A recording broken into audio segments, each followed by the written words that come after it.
ರಾಜ್ಯ ಸರ್ಕಾರಕ್ಕೆ ವಾಲ್ಮೀಕಿ ನಿಗಮದ ಹಗರಣ ಸಂಕಟ ಎದುರಾಗಿದೆ. ಈ ಬಗ್ಗೆ ಇಂದು ಸಿಎಂ ಸಭೆ ಕರೆದಿದ್ದಾರೆ.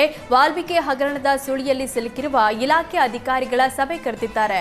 ಕಳೆದ ವಾರ ವಾಲ್ಮೀಕಿ ಹಗರಣದ ತನಿಖೆಯ ಕಡತಗಳನ್ನು ಸಿಬಿಐಗೆ ವರ್ಗಾಯಿಸುವಂತೆ ಹೈಕೋರ್ಟ್ ಆದೇಶ ನೀಡಿತ್ತು. ಹೀಗಾಗಿ ಇಂದು ಸಿಎಂ ಪರಿಶಿಷ್ಟ ಪಂಗಡ ಕಲ್ಯಾಣ ಇಲಾಖೆ, ಯುವಜನ ಸೇವೆ ಮತ್ತು ಕ್ರೀಡಾ ಇಲಾಖೆ, ಹಣಕಾಸು ಇಲಾಖೆಯ ಹಿರಿಯ ಅಧಿಕಾರಿಗಳ ಜೊತೆ ಸಭೆ ಕರೆದಿದ್ದಾರೆ.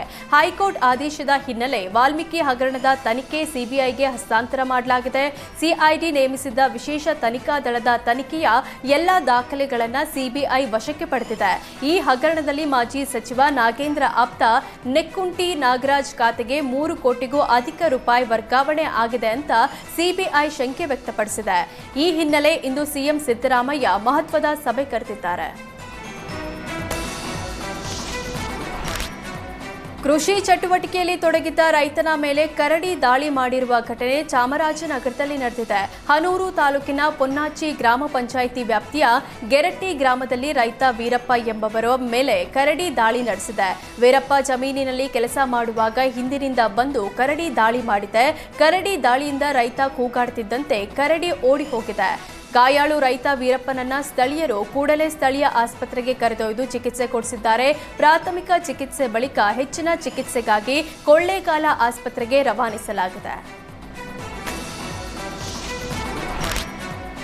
ಯಾದಗಿರಿ ನಗರದ ಹೊರವಲಯದ ಹಳ್ಳಕ್ಕೆ ಇಡೀ ನಗರದ ತ್ಯಾಜ್ಯ ನೀರು ಸೇರುತ್ತಿದೆ. ತ್ಯಾಜ್ಯ ನೀರು ಹಳ್ಳದ ಮೂಲಕ ನೇರವಾಗಿ ಭೀಮಾ ನದಿಗೆ ಬಿಡಲಾಗ್ತಿದೆ. ಇದರಿಂದ ನೊರೆ ಏಳ್ತಿದೆ.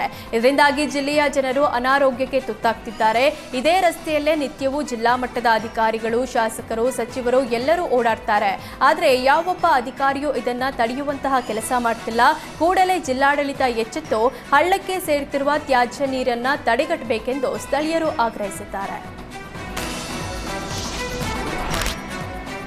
ಮೈಸೂರಿನಲ್ಲಿ ಸರಗಳ್ಳರ ಹಾವಳಿ ಹೆಚ್ಚಾಗಿದೆ. ಆಕ್ಟಿವಾ ಬೈಕ್ನಲ್ಲಿ ಬಂದ ಖದೀಮ ವೃದ್ಧೆಯ ಚಿನ್ನದ ಸರ ಕಿತ್ತು ಪರಾರಿಯಾಗಿದ್ದಾನೆ. ಮೈಸೂರಿನ ವಿದ್ಯಾರಣ್ಯಪುರದಲ್ಲಿ ಬೆಳಗ್ಗೆ ಸುಮಾರು 7:30 ಸಮಯದಲ್ಲಿ ಸ್ಕೂಟರ್ನಲ್ಲಿ ಬಂದ ಖದೀಮ ಸ್ನೇಹಿತರ ಮನೆ ಕಾರ್ಯಕ್ರಮಕ್ಕೆ ತೆರಳುತ್ತಿದ್ದ 75 ವರ್ಷದ ವೃದ್ಧೆಯ ಚಿನ್ನದ ಸರ ಕಿತ್ಕೊಂಡು ಪರಾರಿಯಾಗಿದ್ದಾನೆ. ಸರ ಕಿತ್ತುಕೊಳ್ಳುವಾಗ 2 ತುಂಡಾಗಿದ್ದು, ಒಂದು ತುಂಡಿನ 10 ಗ್ರಾಂನಷ್ಟು ಚಿನ್ನದ ಸರವನ್ನ ಮಾತ್ರ ಕಳ್ಳ ಹೊತ್ತೊಯ್ದಿದ್ದಾನೆ. ಸ್ಥಳಕ್ಕೆ ಡಿಸಿಪಿ ಸುಂದರ್ ರಾಜ್, ಎಸಿಪಿ ರಮೇಶ್ ಭೇಟಿ ನೀಡಿ ಪರಿಶೀಲನೆ ನಡೆಸಿದ್ರು. ಘಟನೆ ಸಂಬಂಧ ವಿದ್ಯಾರಣ್ಯಪುರ ಪೊಲೀಸ್ ಠಾಣೆಯಲ್ಲಿ ದೂರು ದಾಖಲಾಗಿದೆ. ಸರಗಳ್ಳರ ಬಂಧನಕ್ಕೆ ಪೊಲೀಸರು ಬಲೆ ಬೀಸಿದ್ದಾರೆ. ಬಾಗಲಕೋಟೆಯಲ್ಲಿ ವಿವಿಧ ಬೇಡಿಕೆಗೆ ಆಗ್ರಹಿಸಿ ಕರ್ನಾಟಕ ರಾಜ್ಯ ಕಲಾವಿದರ ಒಕ್ಕೂಟ ಪ್ರತಿಭಟನೆ ನಡೆಸಿದೆ. ನವನಗರದ ಜಿಲ್ಲಾಡಳಿತ ಭವನದ ಎದುರು ಸರ್ಕಾರದ ವಿರುದ್ಧ ಪ್ರತಿಭಟನೆ ನಡೆಸಿದ್ರು. ನಾಡಿನ ಕಲೆ ಉಳಿಸಿ ಬೆಳೆಸುವ ಕಲಾವಿದರಿಗೆ ಗೌರವಧನ ಸಿಗ್ತಿಲ್ಲವೆಂಬ ಆರೋಪ ಮಾಡಿದ್ರು. ಕಲಾವಿದರ ಮಾಶಾಸನ ವಯೋಮಿತಿ 58ರಿಂದ 50ಕ್ಕೆ ಇಳಿಸಬೇಕು. ಕನ್ನಡ ಮತ್ತು ಸಂಸ್ಕೃತಿ ಇಲಾಖೆ ಕಾರ್ಯಕ್ರಮಗಳಲ್ಲಿ ಸ್ಥಳೀಯ ಕಲಾವಿದರಿಗೆ ಅವಕಾಶ ನೀಡಬೇಕು. ಕಲಾವಿದರ ಮಾಶಾಸನ ಪಡೆಯಲು ಯೋಗ್ಯವಿರುವ ದಾಖಲೆಗಳನ್ನು ಹೊಂದಿರುವ ಕಲಾವಿದರಿಗೆ ಅರ್ಜಿ ಫಾರಂ ನೀಡಲು ಪ್ರತಿಭಟನೆ ನಡೆಸಿದರು.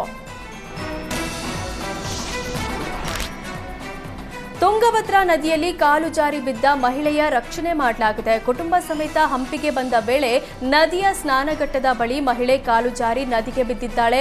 ಮಹಿಳೆ ನದಿಗೆ ಬೀಳ್ತಿದ್ದಂತೆ ಸ್ಥಳದಲ್ಲಿ ಕಾವಲಿಗಿದ್ದ ರಾಮನಾಯಕ್, ಹನುಮಂತಪ್ಪ, ಮಾರಪ್ಪ ಎಂಬ ಹೋಮ್ ಗಾರ್ಡ್ಸ್ ನದಿಗೆ ಜಿಗಿದು ಮಹಿಳೆಯನ್ನ ರಕ್ಷಣೆ ಮಾಡಿದ್ದಾರೆ. ಹೋಮ್ ಗಾರ್ಡ್ಸ್ ಸಮಯ ಪ್ರಜ್ಞೆಯಿಂದ ಮಹಿಳೆ ಬದುಕುಳಿದಿದ್ದಾರೆ.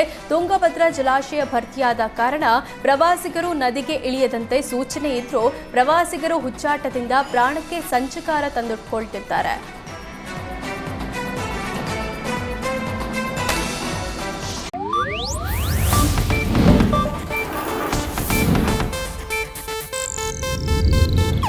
ಇದು ಏಷ್ಯಾನೆಟ್ ನ್ಯೂಸ್ ನೆಟ್ವರ್ಕ್ ಪ್ರಸ್ತುತಿ.